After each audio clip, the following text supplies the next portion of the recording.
Hello, and thank you for listening to Texas History for Kids. I'm your host, Michelle Gallegos, an educator, writer, history nerd, and novice investigator. Each week on the show, we will learn about interesting parts of Texas history, from battles and historical figures to the odd and enchanted.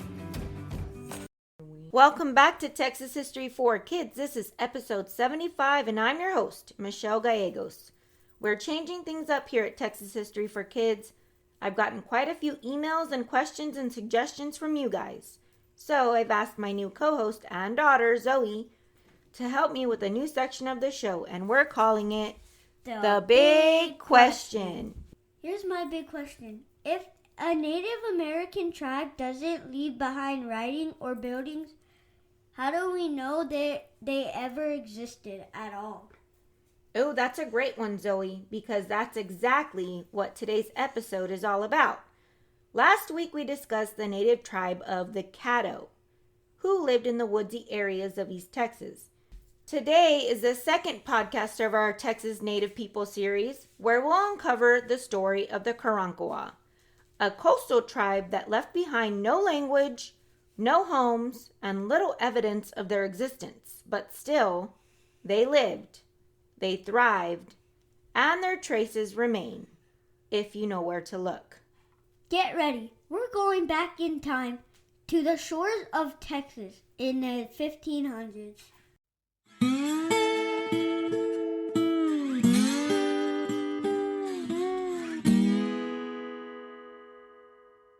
Throughout history, many American Indians have called Texas home. Some are indigenous or native to Texas. Others have migrated, looking for necessities like food, shelter, and water. These 6 major tribes included the Caddo, the Karankawa, the Lipan Apache, the Jumano, the Comanche, and the Wichita tribes. Although scientists have learned there could have been well over 50, each tribe was uniquely different from the other. They had different customs. Some were hunters and others gathered food from crops they grew. No two tribes had the same unique language. They had clothing styles unique to the area they inhabited. Their homes were built of diverse material from mud to straw. Each tribe contributed to Texas's diversity, history, and culture. From the farming and the trading Caddo in East Texas to the Comanche horse riders of the plains. The legacy of these tribes remain influential in Texas's cultural landscape.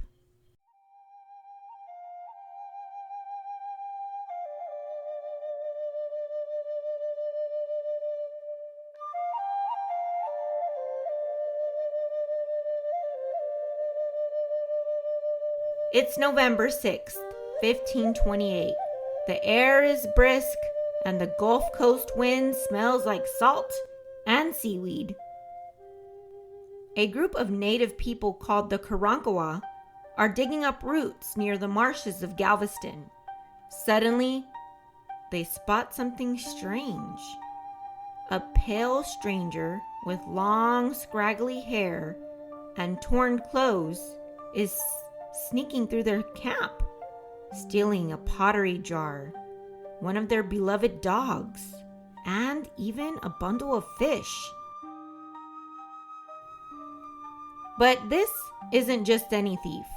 This is Alvar Núñez Cabeza de Vaca, a Spanish explorer who just survived a shipwreck and wandered into a world he doesn't understand. For more information on him, take a listen to episode 8 of Texas History for Kids. And what of the Karankawa? They've just discovered Europeans for the first time.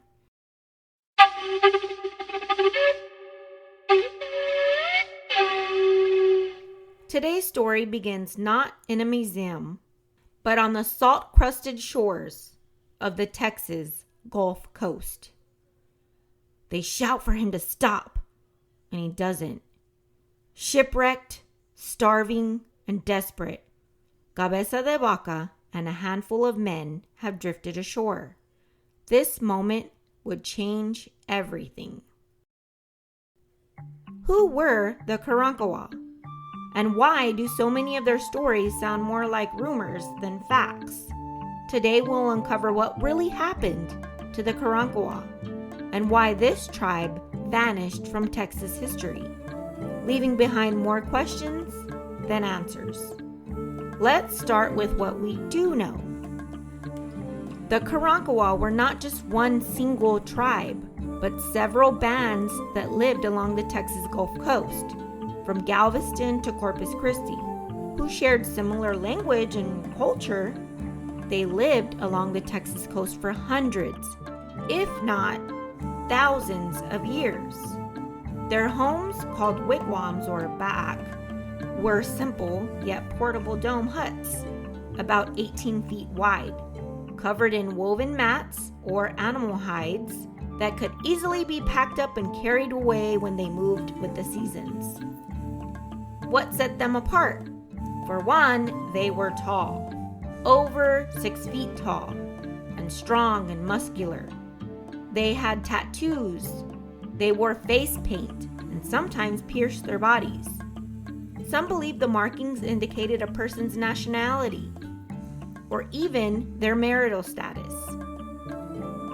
Men usually wore very little due to the humid climate, while women wore skirts made of woven moss, deerskin, or grass. They practiced something called forehead flattening, a cultural tradition used to shape the heads of infants.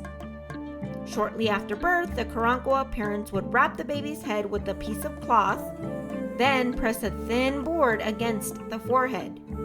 Over time, they added wadded cloth for padding and secured it with a bandage.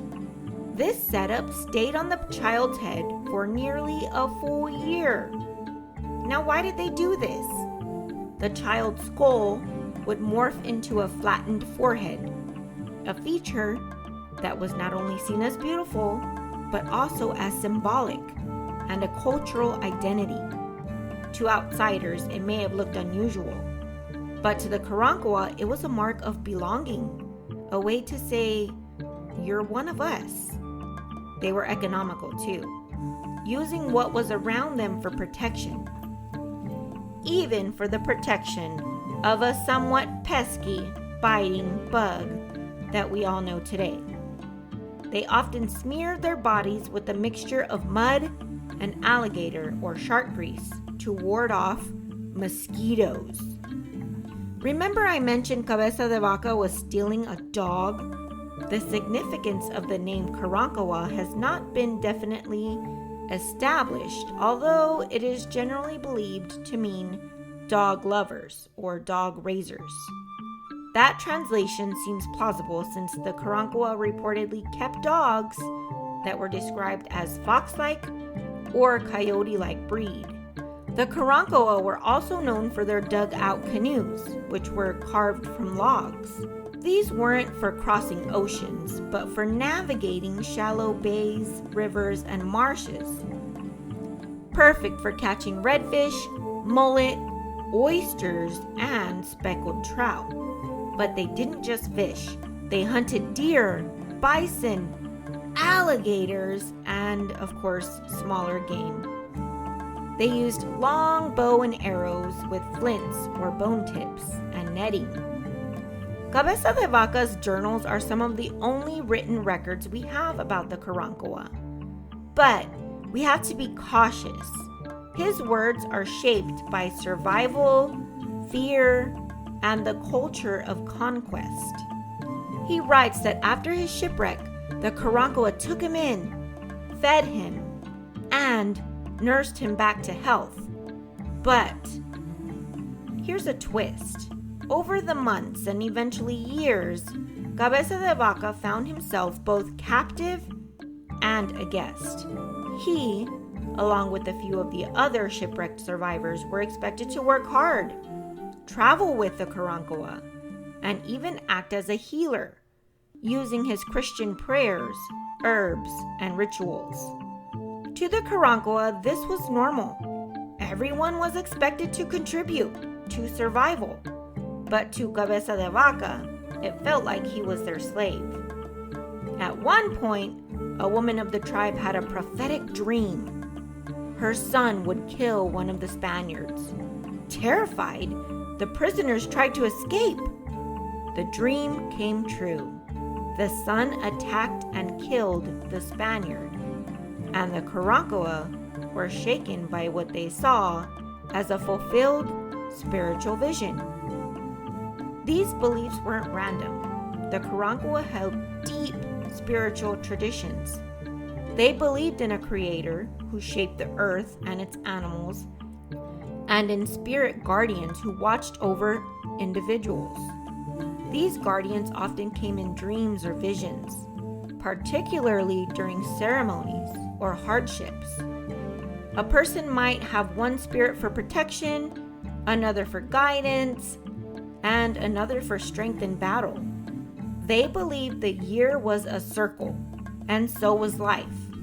The grass fed buffalo, the buffalo fed the people, and when the people died, they returned to the earth, eventually feeding the grass again, and the circle started over.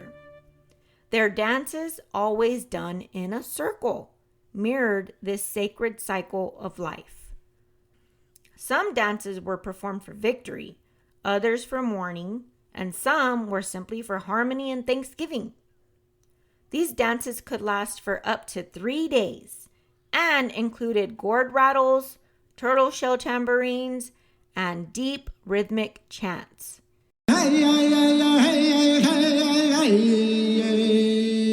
Now, the Karankawa weren't just warriors or fishermen. They were also people who understood the value of alliances, territory, and trade. They knew their boundaries, the marshes, the rivers, and the grasslands that marked where their land ended and another tribe's began. And make no mistake, they protected it fiercely, not just for pride, but for survival.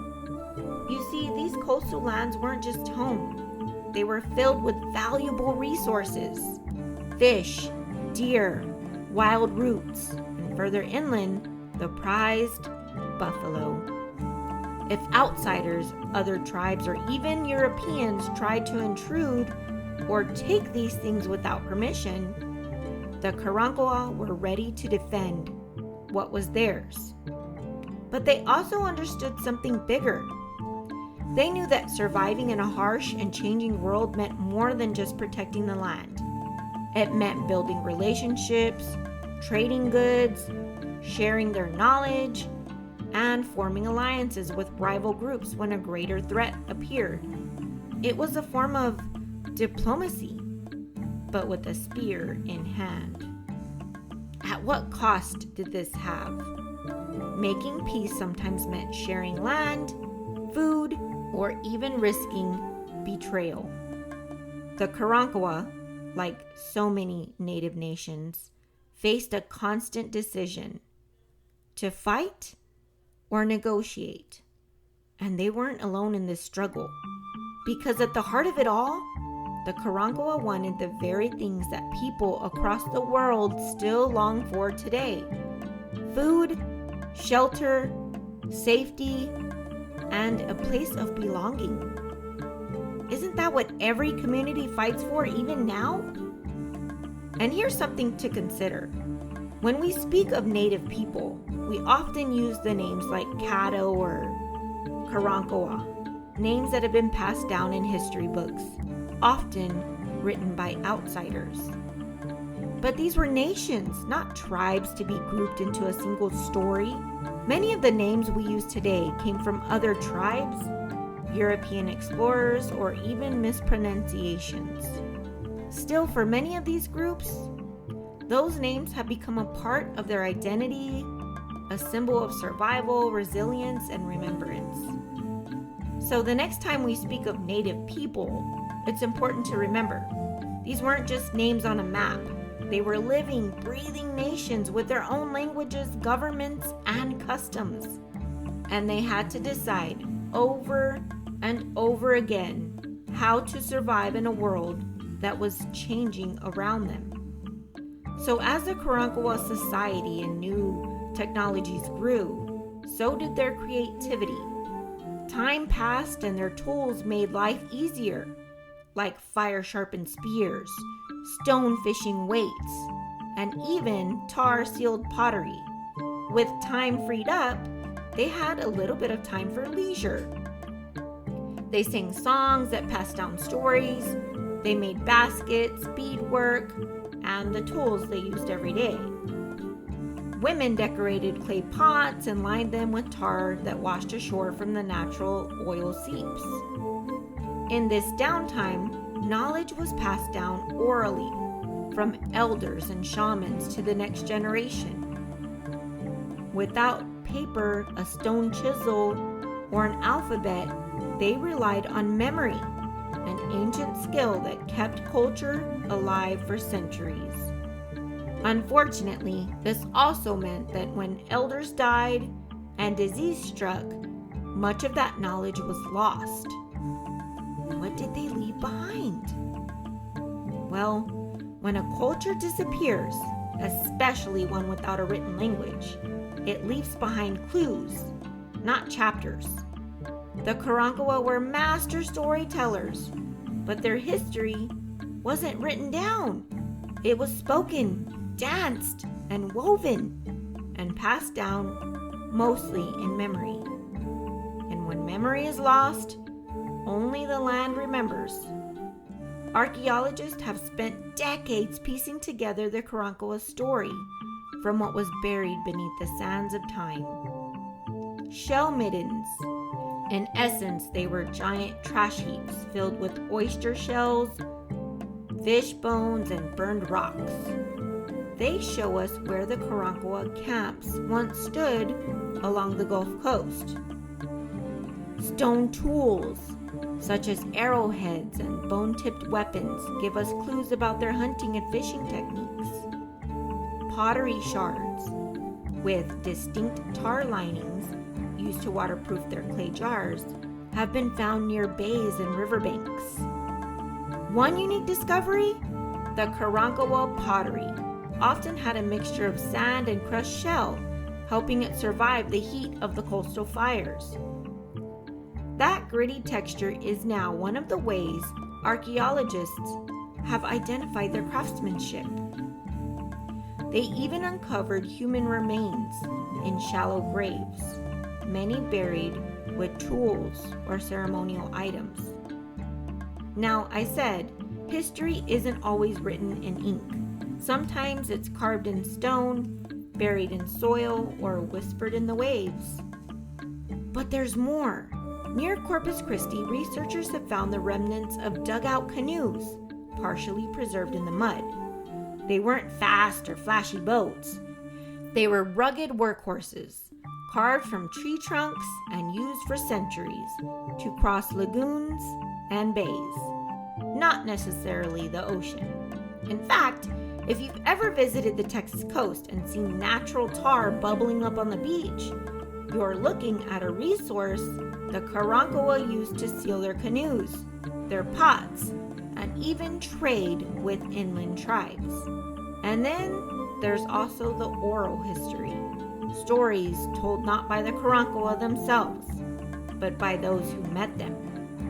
Spanish accounts describe their inner circle dances, their spiritual dreams, and their sudden appearances along foggy coastlines, silent, watchful, and towering in height. Even the names of places like Capano Bay still echo in the memories of the Karankawa bands that once thrived there. And perhaps the greatest mystery, we never found a complete Karankawa village site. Their nomadic lifestyle meant they left light footprints, enough to trace, but never to fully uncover. So what remains of the Karankawa? A stone tool buried in the sand, a shard of pottery blackened by fire, a song that once rose in the stars, now lost to the wind. They had some interesting burial rituals. When someone died, especially a man, their departure was treated with great importance. They weren't forgotten, they were honored through a year-long mourning ritual. For the first 3 months, the closest relatives, especially the wife or the siblings, did not hunt gather or even leave the camp. Instead, neighbors and friends brought food each day as a gesture of support. But that's not all.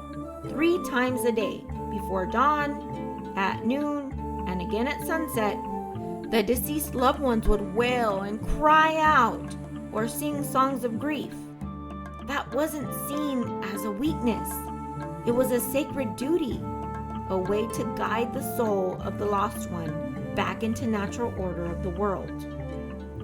When the mourning period finally ended, the family would purify themselves, washing away the smoke and body paint they had worn as symbols of sorrow. Most Karankawa were buried in shallow graves, wrapped in simple coverings. But for the shamans, the spiritual leaders of the tribe, their journey was different.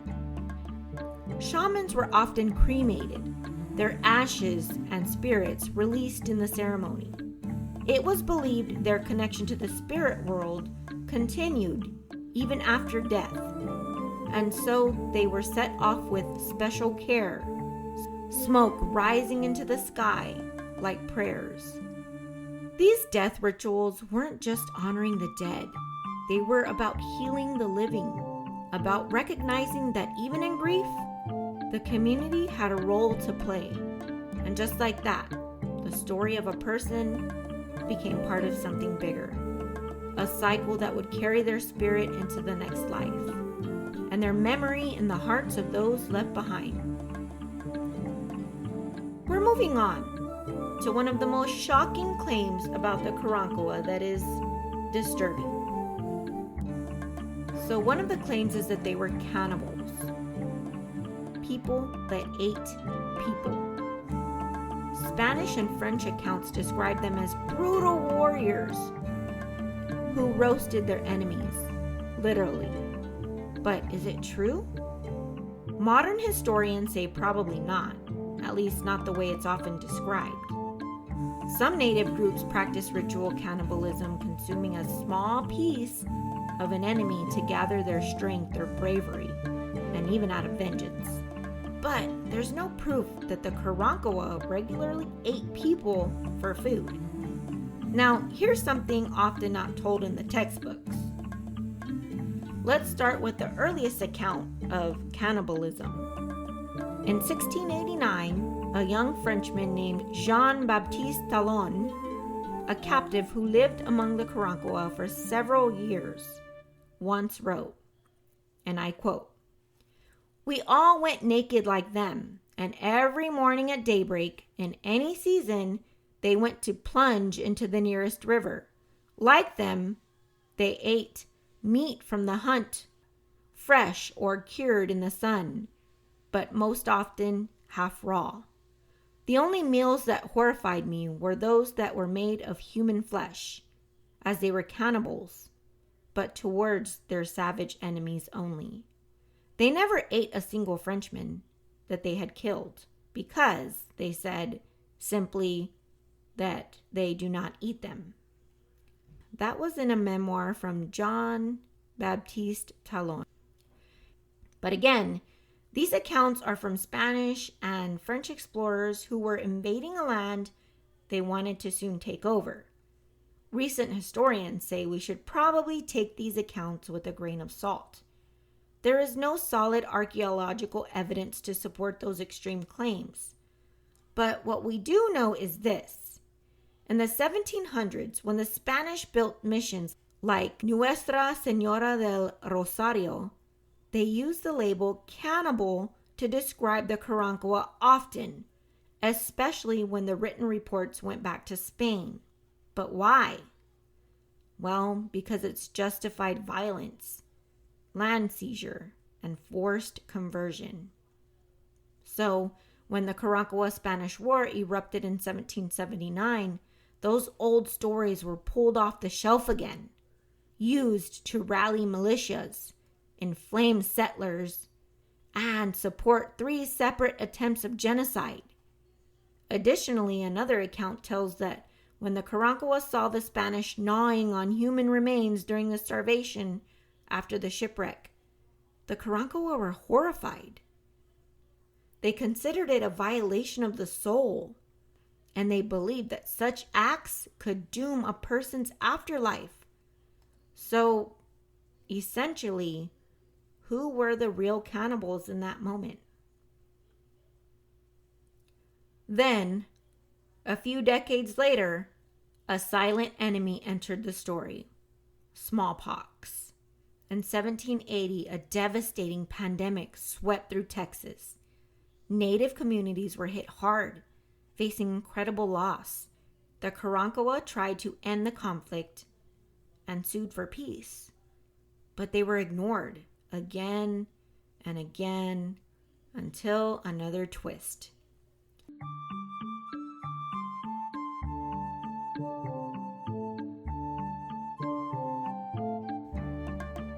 Rafael Martinez Pacheco, the interim governor of Texas, went against orders from his superiors, and around 1790 he negotiated a ceasefire with the coastal tribes, which included the Karankawa. Peace lasted for a moment, but as part of the agreement, the Spanish built a new mission: Nuestra Señora del Refugio. This mission would move 3 times before finally settling near what is now Refugio, Texas. By 1814, only around 190 Karankawa people were recorded at the Refugio mission. But peace was once again short-lived, and by the early 1820s, repeated Comanche raids left the mission nearly abandoned. Despite efforts to keep both the Refugio and Rosario missions alive, both were eventually secularized, shut down, and stripped of religious authority. Then by the mid-1800s, the Karankawa were simply gone. Not because they gave up, but because waves of colonization, war, disease, and finally displacement made survival nearly impossible. They resisted the Spanish, fought off the French, and later clashed with Mexican and Texas settlers. But with smallpox and cholera and the loss of ancestral lands, their numbers dwindled. Some were killed, others joined neighboring tribes, a few blended into the Mexican and Tejano communities, their language gone, their rituals scattered, but their legacy is still here. So if you search today, you'll find something surprising. There are still people who say proudly, "I am Karankawa." Their descendants were people of mixed ancestry who trace their roots back to the coast. Some carry old stories, others carry old names, and many are fighting to have the Karankawa recognized again, not as a vanished tribe, but as a living legacy to their people. In recent years, there's been a movement among the self-identified Karankawa descendants to preserve sacred sites, protect burial grounds, and even revive their language based on the few words recorded in Spanish records. They're saying what history books forgot to: we were never gone, you just stopped looking. So the next time you're walking the shores of Texas, remember this land once echoed the chants and drumbeats of the Karankawa. And although their voices may have faded, their story hasn't.